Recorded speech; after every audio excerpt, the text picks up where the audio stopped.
नमस्ते दोस्तों, welcome back to education 2.0। जुड़ चुके हैं आज की वीडियो में। आज हमारा डे 15 जो कि 30 डेज बिगिनर सीरीज का है।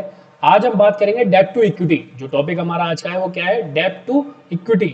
एक कंपनी प्रॉफिट में हो सकती है लेकिन अंदर से बहुत ज्यादा रिस्की भी हो सकती है। कैसे? अगर कंपनी पे बहुत ज्यादा डेब्ट हो तो। इसलिए स्मार्ट इन्वेस्टर क्या करता है, स्टॉक बाय करने से पहले डेब्ट टू इक्विटी रेशियो जरूर चेक करते हैं। जिसमें आज हम सीखने वाले हैं डेब्ट टू इक्विटी रेशियो क्या होता है, गुड रेशियो कितना होता है, हाई डेब्ट डेंजरस क्यों होता है, स्ट्रॉन्ग कंपनीज कैसे आइडेंटिफाई करें। ठीक है, वेलकम टू डे 15। चलिए स्टार्ट करते हैं। पहला टॉपिक हमारा आता है कि जो डेब्ट है वो क्या है। इसका मतलब लोन। लोन कंपनी बिजनेस चलाने या एक्सपेंड करने के लिए बैंक से पैसा लेती है। एग्जाम्पल, उसे फैक्ट्री बनानी है, नए प्रोजेक्ट्स कहीं पे लॉन्च करने हैं, कोई एक्सपेंशन कर रही है, अपनी जो भी कंपनी है उसका एक्सपेंशन कर रही है, बढ़ा रही है उस चीज़ को। हर डेब्ट बुरा नहीं होता है लेकिन एक्सेसिव डेब्ट डेंजरस होता है। समझे ना? हर डेब्ट कोई भी आप अपने से ले लो, कोई भी लोन बुरा नहीं है, लेकिन आपने एक लोन लिया, उसको पूरा करने के लिए दूसरा भी लोन लिया, तीसरा लोन लिया, ज़्यादा लोन लेना वो डेंजरस होता है। तो ऑडियंस के लिए क्वेश्चन है, आप लोन लेना सेफ समझते हो या रिस्की समझते हो? कमेंट करके जरूर बताना। आगे बढ़ते हैं। तो डेब्ट का मतलब समझ गए क्या होता है? डेब्ट टू इक्विटी रेशियो क्या होता है वो बात करते हैं। पहले इसको रेज करते हैं कि डेब्ट टू इक्विटी रेशियो क्या होता है। डेब्ट मतलब लोन। अब डेब्ट टू इक्विटी रेशियो ये क्या होता है? डेब्ट टू इक्विटी रेशियो बताता है कंपनी के पास कितना डेब्ट है compare to shareholder money. Formula क्या होता है? पहले हम एग्जांपल लेते हैं। डेब्ट कितना है? 200 करोड़। कितना है? 200 करोड़। इक्विटी कितनी है? 400 करोड़। तो रेशियो क्या निकल के आएगा? 0.5। मतलब कंपनी का डेब्ट शेयर होल्डर मनी से कम है। शेयर होल्डर मतलब देखो ना, टोटल इक्विटी उसके पास कितनी है? 400। लोन कितना है? 200। तो मतलब कंपनी के पास जो डेब्ट शेयर होल्डर मनी से कम है। गुड और बैड कैसे पता करेंगे? अगर एक से नीचे है तो सेफर, सेफ साइड। ठीक है। अराउंड 0.5 है तो स्ट्रॉन्ग। एवब 2 मतलब रिस्की। अभी हमारा क्या निकल गया है? 0.5 मतलब स्ट्रॉन्ग है।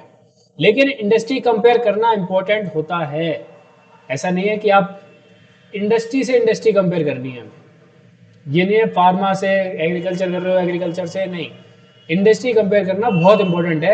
एग्जाम्पल, जैसे मान लेते हैं बैंकिंग सेक्टर में रेशियो नेचुरली हाई होता है।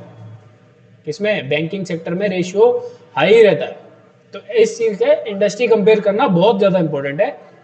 हाई डेब्ट डेंजरस क्यों होता है अब ये समझते हैं। हाई डेब्ट का मतलब होता है कंपनी को इंटरेस्ट पे करना पड़ेगा। आपने लोन ज्यादा ले रखा है तो आप लोन भी तो वो इंटरेस्ट भी तो उसको ज्यादा पे करोगे ना, जिससे आपने लोन लिया है। अगर बिजनेस स्लो हुआ, कंपनी में प्रॉब्लम आ सकती है, प्रॉफिट कम हो सकता है, एक्सपेंशन रुक सकता है, स्टॉक जो है वो क्रैश जा सकता है। ठीक है।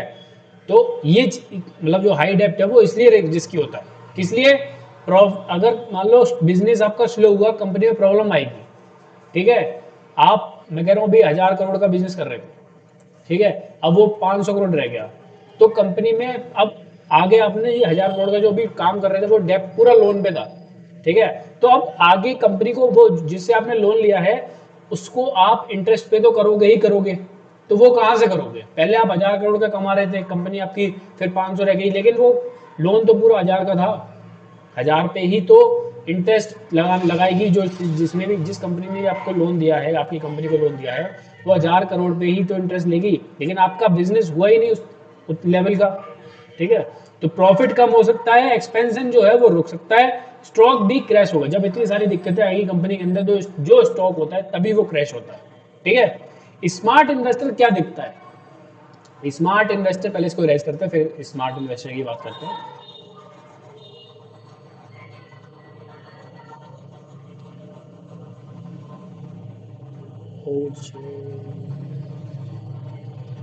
स्मार्ट इन्वेस्टर क्या करता है, वो डेट टू इक्विटी रेशियो इसको चेक करता है, ठीक है। कैश फ्लो ये भी चेक करता है, ठीक है। प्रॉफिट स्टेबल है या नहीं, प्रॉफिट स्टेबल है या नहीं, ये भी।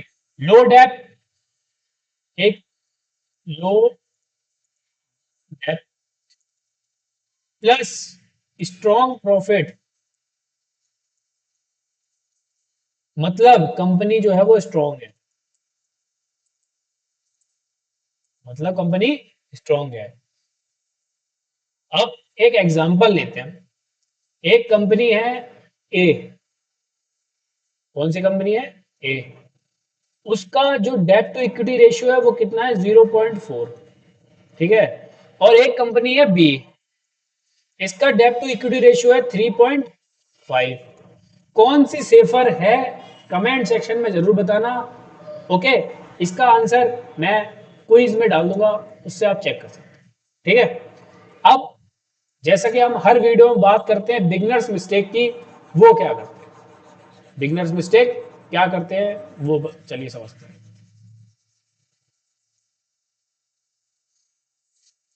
बिगनर्स क्या करते हैं, सिर्फ लो प्राइस स्टॉक लेते हैं, कौन से, सिर्फ जिसका प्राइस कम होता है वो स्टॉक को बाय करते हैं। डेट को इग्नोर, सिर्फ टिप्स को फॉलो करना, ये तीन चीजें बिगनर स्पेशली करते हैं। आप देख लेना कहीं पे भी कोई भी होगा, वो जो टिप्स कहां से मिलती है, Telegram, mostly Telegram, mostly Telegram से मिलती है, ठीक है। टेलीग्राम पे चैनल्स हैं, उनसे टिप्स बहुत ज़्यादा मिलती है। जीरो टू जीरो वही खेला जाता है, ऐसा लगता है वो एक जो सट्टे वाली गेम होती है ना, उसमें जो जगह होती है सट्टा खेलने की, तो स्टॉक मार्केट के सट्टे वाला जगह टेलीग्राम बन चुका है। जितने भी टेलीग्राम ग्रुप हैं, सुधर जाओ सुधर जाओ सुधर जाओ। आप पैसा कमा रहे हो ग्रुप्स वालों, दूसरा पैसा गवा रहा है, ठीक है। तो स्मार्ट इन्वेस्टर क्या करता है, फाइनेंशियल रेशियो एनालाइज करते हैं, लॉन्ग टर्म स्टेबिलिटी भी एनालाइज देखते हैं कि इस स्टॉक की, इस कंपनी की आगे चल के ग्रोथ है भी या नहीं है, ठीक है। आज का टास्क, किसी भी दो कंपनी के debt to equity ratio compare करो और कमेंट में लिखो डे 15 डन। मिलते हैं हम आपसे अगली वीडियो में डे 16 के साथ। आज आपने एक पावरफुल इन्वेस्टिंग कॉन्सेप्ट सीख लिया है, अब आप रिस्की कंपनीज को इजीली आइडेंटिफाई कर पाओगे। लाइक शेयर और सब्सक्राइब जरूर करो। कल है डे 16, मिलते हैं current ratio and quick ratio के साथ।